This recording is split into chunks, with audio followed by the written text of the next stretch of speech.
નમસ્તે મિત્રો, સરકારી અધિકારી બનો ચેનલમાં તમારું હાર્દિક સ્વાગત છે।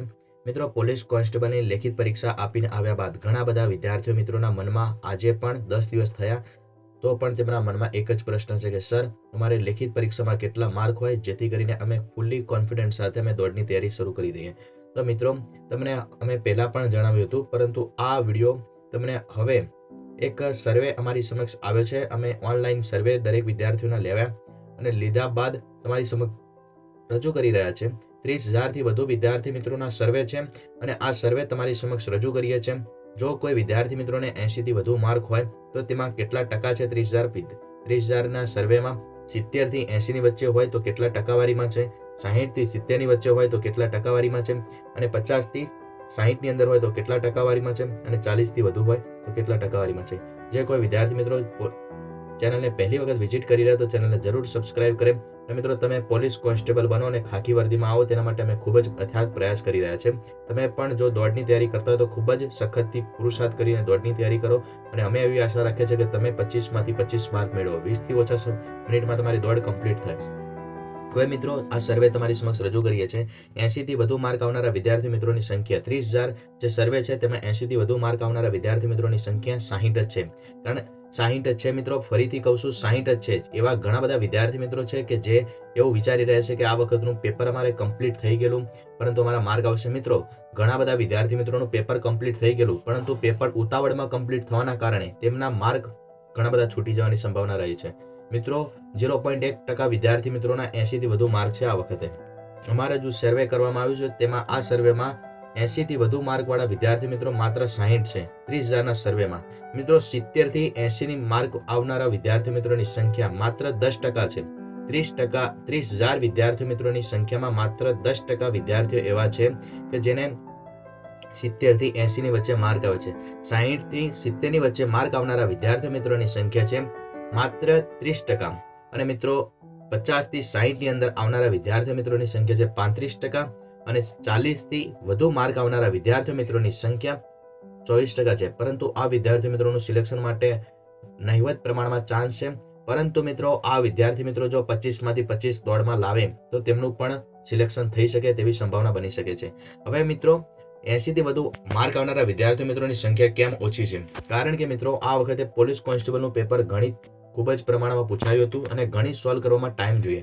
ગણિતના ક્વેશ્ચન ઇઝી હતા પરંતુ સમય 1 કલાકનો હતો અને 1 કલાકનો સમય ખૂબ જ એમને 80 માર્ક એટેમ્પ કરતા સમય ઘણા વિદ્યાર્થીનો પૂરો થઈ ગયેલો। એટલે આ વખતે 80 થી વધુ માર્ક આવનારા વિદ્યાર્થી મિત્રોનો ખૂબ જ ઓછી સંખ્યામાં છે, 60 વિદ્યાર્થીઓ છે। અને મિત્રો, બીજી વસ્તુ છે કે જો તમે દોડની તૈયારી કરી રહ્યા હોય તો કેટલા માર્ક આવે તો તમારે દોડની તૈયારી કરવા જોઈએ? તો મિત્રો, તમારે જો 50 થી 55 માર્કથી વધુ થતા હોય 55 માર્ક્સથી વધુ થતા હોય તો તમારે દોડની તૈયારી શરૂ કરી દેવી છે। એનું કારણ છે મિત્રો કે આ વખતે જો સિલેક્શનમાં ઘણા બધા વિદ્યાર્થી મિત્રો મેરિટ પર એને અસર કરનારા પરિબળો તમારી સમક્ષ રજૂ કરીએ છીએ। તો 25 મિનિટની દોડ હોય છે અને 25 મિનિટની દોડમાં 5000 મીટર તમારે કમ્પ્લીટ કરવાનું હોય છે। પરંતુ ઘણા બધા વિદ્યાર્થીઓ એવા હોય છે કે જે બાઇક ચલાવતા હોય છે, સાયકલ તો અત્યારે કોણ ચલાવે છે, તો એમને એકદમ 25 મિનિટની દોડ કમ્પ્લીટ કરવાની હોય છે। તો 1 મહિનાના સમયગાળામાં તે ખૂબ જ પ્રયાસ કરવા છતાં પણ તે રહી જાય છે। જો તમે સખત પુરુષાર્થ કરો તો હું તમને જરૂર કહું છું કે 25 મિનિટની શું તમે 20 મિનિટમાં પણ 5000 મીટર કમ્પ્લીટ કરી દો, પરંતુ તમારા પુરુષાર્થ ઉપર છે। મિત્રો, એક વસ્તુ હંમેશા યાદ રાખજો કે તમે જેવું તમે દોડમાં તમારું ટેકનિક અને તમારી બુદ્ધિ વાપરશો તેટલી જ તમારી દોડ ઇમ્પ્રુવમેન્ટ થશે। કારણ કે મિત્રો, જીવનમાં એક જ હોય છે કે તમે સામેવાળા જેવો વ્યવહાર કરો તમને પણ સામેવાળો એવો જ વર્તન કરે। જ્યારે પણ ભિખારી કોઈકની સાથે ભીખ માગે તણ પોતાની ઇજ્જત આપી દે છે તાણે સામેવાળો તેને પૈસા આપે છે। સામેવાળાને તમે જેટલું વસ્તુ આપો એટલું જ સામેવાળો તમને પણ આપે છે। આ એક વ્યવહારની એક નીતિ છે અને આ તમારી સમક્ષ ટેકનિક રજૂ કરી છે। હવે મિત્રો, બીજું કારણ છે કે મેરિટ ઓછું થવાનું ઘણું કારણ કે મિત્રો 2 ડિસેમ્બરે જે એક્ઝામ લેવાય તેમાં ઘણા બધા વિદ્યાર્થીઓ એક્ઝામ આપવા ગયા હતા। 9.5 લાખ વિદ્યાર્થીઓ એક્ઝામમાં ઉમેદવારીના ફોર્મ ભર્યા હતા અને એમાંથી 1 લાખ વિદ્યાર્થીઓ ગેરહાજર રહ્યા હતા। પરંતુ મિત્રો, આ વખતની જે એક્ઝામ હતી આ વખતની એક્ઝામમાં 2 લાખથી વધુ વિદ્યાર્થીઓ મિત્રો ન આપવા ગયા। મિત્રો, 2 લાખથી વધુ વિદ્યાર્થીઓ ન આપવા ગયા। ગઈ વખતની એક્ઝામમાં 1 લાખથી કે 50,000 જેટલા વિદ્યાર્થીઓ એક્ઝામ આપવા નતા ગયા, પરંતુ આ વખતે 6 જાન્યુઆરીની એક્ઝામમાં 2 લાખથી વધુ વિદ્યાર્થીઓ એક્ઝામ આપવા નતા ગયા। અને ત્યારબાદ મિત્રો અન્ય ભરતીઓ જેવી કે તલાટી, કારકુન, વન રક્ષક, પોલીસ કોન્સ્ટેબલ, ટેક્સ ઇન્સ્પેક્ટર જેવી એક્ઝામને ધ્યાનમાં રાખીને ઘણા બધા વિદ્યાર્થીઓ તૈયારી કરતા હોય છે. સાથે અમુક વિદ્યાર્થી જીપીએસસી અને યુપીએસસી જેવી એક્ઝામ આપતા હોય છે, સાથે પોલીસ કોન્સ્ટેબલની પણ એક્ઝામ આપતા હોય છે. મિત્રો શું જો યુપીએસસી જીપીએસસી જેવી એક્ઝામની આપનારા વિદ્યાર્થીઓ શું દોડ માટે સ્પેશિયલ ટાઈમ કાઢીને દોડની તૈયારી કરશે? ના મિત્રો, કારણ કે તે વિદ્યાર્થી મિત્રો હંમેશા જીપીએસસી અને યુપીએસસીને ટાર્ગેટ રાખતા હોય છે અને તેવા દોડની પણ તૈયારી કરે છે. અમુક લાલચમાં આવીને દોડની પણ તૈયારી કરે છે. અમુક ઘણા સમયથી નોકરી ન લાગવાના કારણે તે દોડની પણ તૈયારી કરે છે. પરંતુ મિત્રો તેમનું જે દોડની જે અંદરનું મોટિવેશન હોય છે ને થોડું ઓછું હોય છે. જો તમે special police constable, police inspector કે પોલીસ સબ ઇન્સ્પેક્ટર જેવી એક્ઝામની તૈયારી કરી રહ્યા હોય તો તમારે દોડની તૈયારી તો તમારે મનમાં જ હોય છે. માટે તમારે જો આ વખતને પોલીસ કોન્સ્ટેબલ બનવાનો પૂરેપૂરો ટાર્ગેટ હોય તો તમે હાલમાં ખૂબ જ યથાર્થ પ્રયાસ કરો. અને જો બીજી કોઈ એક્ઝામની તૈયારી કરનારા વિદ્યાર્થી મિત્રો પણ આ વિડીયોને ખૂબ જ ધ્યાનથી સમજે, કારણ કે તમારા જેવા વિદ્યાર્થી મિત્રો દોડની તૈયારી નથી કરતા અને જો તમે દોડની તૈયારી કરશો તો તમારો પણ ફાયદો જ છે. હવે મિત્રો દોડની તૈયારી કેમ નહીં કરવી? તો દોડની તૈયારી કરવા માટે તમારે એક ટેકનિકથી કાર્ય કરવું પડશે. કારણ કે જંગલમાં રાજા સિંહ હોય છે અને ગેંડા પાસે પણ શક્તિ ખૂબ જ પુષ્કળ હોય છે અને હાથી પાસે પણ હોય છે. પરંતુ મિત્રો આ રાજા નથી બની શકતા. તેના ઘણા કારણ છે. કારણ કે સિંહ પાસે ટેકનિક હોય છે, શિકાર કરવા માટે ટેકનિક હોય છે. વાઘ પાસે સાહસ અને બળ બહુ ઘણું હોય છે અને સિંહ કરતા વજન પણ ઘણું હોય છે. પરંતુ જંગલનો રાજા હંમેશા સિંહ ગણવામાં આવે છે. તેનું કારણ છે મિત્રો, કારણ કે સિંહ પાસે ટેકનિક હોય છે. જ્યારે પણ શિકાર કરે તો ટેકનિકથી શિકાર કરે છે. સિંહ હંમેશા 3 કલાક જ પોતાનો શિકાર કરે છે અને મહેનત કરે છે જંગલમાં. પરંતુ ગધેડો 18 કલાક મહેનત કરે છે. જ્યારે સિંહ 18 થી 20 કલાક જેટલી પોતાની ઊંઘ મેળવે છે, 16 કલાકથી વધુ પોતાની ઊંઘ મેળવે છે અને ગધેડો ઓછું ઊંઘ મેળવે છે. છતાં પણ મિત્રો આ ટેકનિક હંમેશા યાદ રાખજો કે ટેકનિકથી કાર્ય કરશો તો જરૂર તમારું સફળતા પ્રાપ્ત થશે. હવે મિત્રો પહેલી ટેકનિક કઈ? તો ટેકનિક એ જ છે કે તમે આળસ છોડી દો. જ્યારે તમે આળસ છોડી દેશો તો તમારી બધી ટેકનિક કામ કરવા લાગશે. બીજું કે જો દોડની તૈયારી કરી રહ્યા તો તમારો યોગ્ય ખોરાક લો, બહારનો જંક ફૂડ છોડી દો. હું તો એવું કહું છું કે તમને 1 મહિનાની અંદર પણ તો તમે સારો પુરુષાર્થ કરશો તો તમારી દોડ 25 મિનિટમાં કમ્પ્લીટ થઈ જશે અને ખૂબ જ યથાર્થ પ્રયાસ કરશો તો 25 થી ઓછા મિનિટમાં પણ કમ્પ્લીટ થઈ જશે. અને એનાથી પણ જો સખત ટેકનિક સાથે ગાઈડલાઈન પ્રમાણે કામ કર્યું, અમે જે પ્રમાણે જણાવ્યું છે એ પ્રમાણે કામ કર્યું તો જરૂર અમે ધીરે ધીરે દોડ માટે કેટલા ઇમ્પ્રુવમેન્ટ કરવા જોઈએ તેના માટે પણ વિડીયો બનાવીશું. અને એમાં પણ જો તમે કામ કર્યું તો તમારું જરૂર દોડમાં ઇમ્પ્રુવમેન્ટ થશે અને જેથી 20 મિનિટથી ઓછા સમયમાં તમારી દોડ કમ્પ્લીટ થઈ જશે.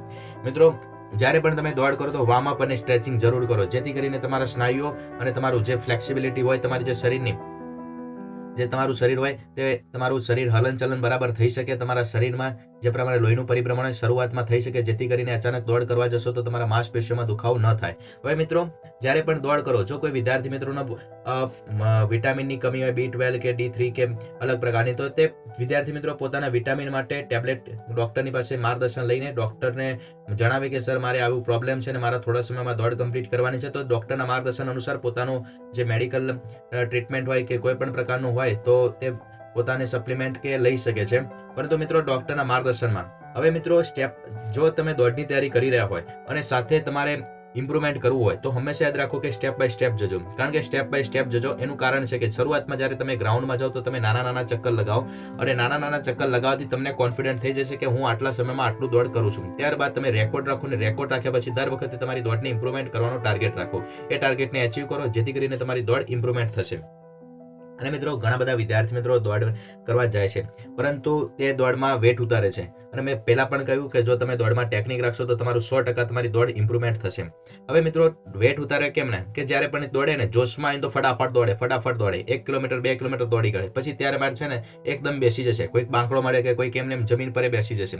એના કારણે એમના પગ ભરાઈ જાય, પગમાં ખાલી ચડી જાય, માથું દુખવા લાગે, પેટ થાકી જાય, પેટમાં પણ દુખાવો શરૂ થઈ જાય. પરંતુ જ્યારે પણ મિત્રો તમે દોડ કરો ને ત્યારે અચાનક એક જગ્યાએ ક્યારેય ના બેસતા. કારણ કે તમે જ્યારે દોડ કરો ત્યારે તમારા હૃદયના ધબકારા, તમારું લોહીનું પરિભ્રમણ અતિ વધી જાય છે, જેના કારણે આ પરિભ્રમણ અને લોહીનો હૃદયના ધબકારા વધવાના કારણે તમારા શરીરમાં એક જગ્યાએ લોહી, કારણ કે અચાનક તમે દોડ કર્યા પછી એક જગ્યાએ બેસી જશો તો તમારું શરીરમાં તમારે ભાર લાગશે અને તમને પગ ભરાઈ જશે, પગમાં ખાલી ચડશે, માથું દુખશે. એવું ઘટના બની શકે છે. ઘણા બધા ઓલિમ્પિક લેવલના પણ રનરને આવી ઘટના બનેલી છે. તો તમે તો શું છે, તમે તો અત્યારે હાલમાં દોડની તૈયારી કરી રહ્યા છો. તો તમે જ્યારે પણ દોડ કરો ત્યારે ધીરે ધીરે તમે થાક લાગે તો ધીરે ધીરે ચાલવાનું રાખો, જેથી કરીને નોર્મલ તમે બેસી શકો. મિત્રો તમે પણ યાદ રાખ્યો છે કે જ્યારે પણ ગાડી ચલાવતા હોય ત્યારે અચાનક તમે ગાડી ચલાવી ત્યારબાદ તમે અચાનક બ્રેક મારો તો તમારી ગાડીના ટાયર ઘસાઈ જાય છે. અને જ્યારે તમે ગાડી ચલાવતા હોય ને અચાનક ધીરે ધીરે તમે બ્રેક મારો તો જેથી કરીને તમારી ગાડીના ટાયર પણ ના ઘસાય અને તમારી બ્રેક પણ સારી રહે. એવી જ આપણા શરીરમાં પણ છે. તમે જ્યારે પણ દોડ કમ્પ્લીટ કરો, તમારી દોડમાં એવું લાગે કે થાક લાગી ગયો તો થોડું થોડું ચાલવાનું રાખો ને પછી 100 મીટર જઈને તમે એક જગ્યાએ બેસી શકો છો, પણ એકદમ દોડ કર્યા પછી એક જગ્યાએ ના બેસશો. હવે મિત્રો, દોડ કરતી વખતે થાક ના લાગે તેમના માટે શું કરવું છે? જ્યારે પણ તમે દોડ કરો છો ત્યારે તમારા શરીરમાં થાક ના લાગે ત્યાર માટે તમારે શ્વાસ માટે નિયંત્રણ રાખવું જોઈએ. શ્વાસ ઉપર નિયંત્રણ રાખો. કેવી રીતે? તો જ્યારે પણ તમે દોડ કરો ત્યારે તમારા નાકથી શ્વાસ લો, મોંથી શ્વાસ છોડો. આ ટેકનિક કરવાથી તમારે જરૂર ઇમ્પ્રુવમેન્ટ થશે, કારણ કે જો તમને થાક ના લાગે તમારી દોડ ઘણા સમય સુધી ચાલી શકે. હવે મિત્રો, ઘણા વિદ્યાર્થીનો પ્રશ્ન એ હોય છે કે હું સર દોડની તૈયારી કરી રહ્યો છું, મને થાક ઘણો લાગે છે. તેનું કારણ છે કે તમારા શ્વાસ ઉપર નિયંત્રણ કરવાની તમારી પાસે ટેકનિક નથી. મિત્રો, શ્વાસ પર ટેકનિકથી કાર્ય કરવાથી, મેં તમને કીધું કે ફિઝિકલ પણ જો તમે શરીરનું હલનચલન કરો તો એમાં પણ ટેકનિક રાખો, પોતાના શ્વાસ પર પણ નિયંત્રણ રાખો, ખાવામાં પણ ટેકનિકથી યુઝ કરો અને ટેકનિકથી કાર્ય કરો. ટેકનિક જ એવું છે કે તમારું ક્વોલિટી પણ ઇમ્પ્રૂવ કરશે અને તમારી ક્વોન્ટિટી પણ, એમાં પણ નંબરમાં પણ ઇમ્પ્રુવમેન્ટ થશે. જરૂર ઇમ્પ્રુવમેન્ટ થશે, તમારી ક્લેરિટી આવશે, કોન્સેપ્ચ્યુઅલ ક્લેરિટી વધશે. શ્વાસ પર નિયંત્રણ કરવાની ટેકનિક એ જ્યારે પણ તમે શરૂઆત કરો ત્યારે નાકથી શ્વાસ લો અને મોંથી શ્વાસ છોડો. જ્યારે પણ તમને એવું લાગે કે થાક વધી ગયો છે, હવે મારથી થાક લાગે છે, તો તમે મોંથી શ્વાસ લો અને નાકથી શ્વાસ છોડો. થોડા સમય માટે એવું કરો અને ધીરે ધીરે તમારું ટેકનિકમાં તમને ખુદ અનુભવ થશે, એટલે તમને ખબર પડી જશે કે આ ટેકનિક મને કામમાં લાગી ગઈ, મારે આ ટેકનિક અપનાવવી જોઈએ. મિત્રો, દરેક શરીરની પ્રકૃતિ, દરેક વ્યક્તિનો સ્વભાવ, દરેક વ્યક્તિની શરીરની ક્ષમતા અલગ અલગ હોય છે, પોતાની બુદ્ધિ અનુસાર કાર્ય કરે. આ જનરલ મારી વાત કરવાનો ઉદ્દેશ્ય હતો. હવે મિત્રો, એક વસ્તુ હંમેશા યાદ રાખજો, જો તમારે દોડની પરીક્ષામાં 25 થી ઓછા મિનિટમાં દોડ કમ્પ્લીટ કરવી હોય તો આ ટેકનિકનો જરૂર માર્ગદર્શન લેશો. સાથે તમે જો દોડની તૈયારી કરતા જે તમારી શરીરનો અનુભવ તમને મળે, તમારા શરીર વિજ્ઞાનનો તમને અનુભવ મળે, એ તમારા શરીર કેટલું પુરુષાર્થ કરીને કેટલા માર્ક મેળવી શકે છે તેનો પણ તમે ખુદ અનુભવ કરો, જેથી કરીને તમને તમારા શરીરની કેપેસિટી ખબર પડે અને તેની પણ તમે રેકોર્ડમાં લખવાનું રાખજો કે મારું શરીરમાં, એટલે મારી દોડમાં મારે આ ટેકનિકથી મારે વધારે ફાયદો થયો, એ અપનાવજો. મિત્રો, તમારો ઉદ્દેશ્ય મારી વાત તમને સારી લાગે તો મારી વાત અપનાવો, અને કારણ કે તમારો ઉદ્દેશ્ય મારી વાત સાંભળીને દરેક વસ્તુ અપનાવવાની હોય એવું જરૂરી નથી. તમારો ઉદ્દેશ્ય એ છે કે જે તમને દોડની ટેકનિકમાં તમારી ઇમ્પ્રુવમેન્ટ કરાવે, તમારી દોડ સુધારે, એ જ તમારો ઉદ્દેશ્ય છે. કારણ કે અમારો પણ ઉદ્દેશ્ય એ જ છે કે તમે પોલીસ કોન્સ્ટેબલ બનો, ખાખી વર્દીમાં આવો. મિત્રો, એના માટે એક જ વસ્તુ છે કે યથાર્થ પ્રયાસ કરો, ખૂબ જ સખત પ્રયાસ કરો. જ્યાં સુધી તમારું લક્ષ્ય પ્રાપ્ત ના થાય ત્યાં સુધી તમે તમારી કોઈ પણ એક્ઝામમાં ઢીલાશ ના રાખશો. બસ સખત મહેનત કરો.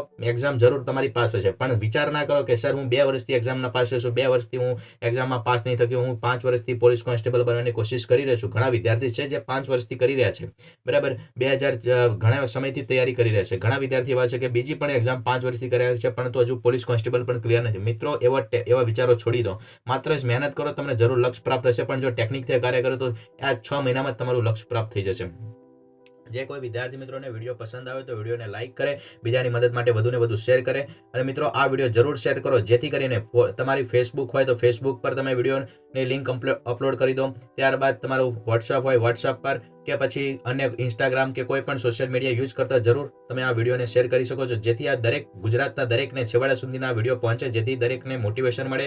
સાથે તમારે કેટલા માર્ક આવે તો દોડની તૈયારી કરવી જોઈએ. મિત્રો, ફરીથી કહું છું, જો તમારે 50-55 થી વધુ માર્ક હોય તો તમારે દોડની તૈયારી શરૂ કરી દો, કારણ કે તેના પાછળના પરિબળો તમને જણાવે છે. આ વખતની એક્ઝામ ઘણા ઓછા લોકોએ આપી છે. 25 મીટરની દોડ, 25 મિનિટમાં તમારે દોડ કમ્પ્લીટ કરવાની હોય છે. 5000 મીટરની દોડ હોય છે, જે દોડમાં ટેકનિકથી કાર્ય કરનારા વિદ્યાર્થીઓ ઘણા ઓછી સંખ્યામાં હોય છે, જેથી એ લોકોની દોડ કમ્પ્લીટ નથી થતી. ત્યારબાદ અન્ય એક્ઝામની તૈયારી કરી રહ્યા હોય છે અને એ અન્ય એક્ઝામના ધ્યાન હોય છે. સાથે પોલીસ જો વિદ્યાર્થી મિત્રો યાદ રાખજો, બધું ખાવા જશો તો તમે ભૂખ્યા રહેશો, કારણ કે બધું ખાવા જનારા સ્વાદ નથી મળતો. અમુક વિદ્યાર્થીઓ હોય છે કે જે એક સાથે 3-4 એક્ઝામ પાસ કરી શકે છે, પણ દરેકનું સામર્થ્ય એટલું હોતું નથી. માટે મિત્રો, આ વિડીયોને શેર કરજો, જેથી દરેકને ભાન આવે, બુદ્ધિ આવે અને સમજણ પણ આવે. જે વિદ્યાર્થી મિત્રોને આ વિડીયો પસંદ આવે તો જરૂર લાઇક કરો, બીજાને શેર પણ કરો. ફરીથી કહું છું, 2 થી 3 વખત કહ્યું, કારણ કે મારો આ વિડીયો તમારા જે વિદ્યાર્થીને પહોંચે, જરૂર મોટિવેશન મળશે અને જરૂર તમને લાભ મળશે. કારણ કે મારો ઉદ્દેશ્ય માત્ર ને માત્ર પોલીસ કોન્સ્ટેબલ બનો, ગુજરાત સરકાર, ભારત સરકારની એક્ઝામ પાસ કરો અને તમે ખૂબ જ યથાર્થ પ્રયાસ કરો. મિત્રો, વંદે માતરમ, જય ભારત, ઉદ્દિષ્ટ ભારતમ.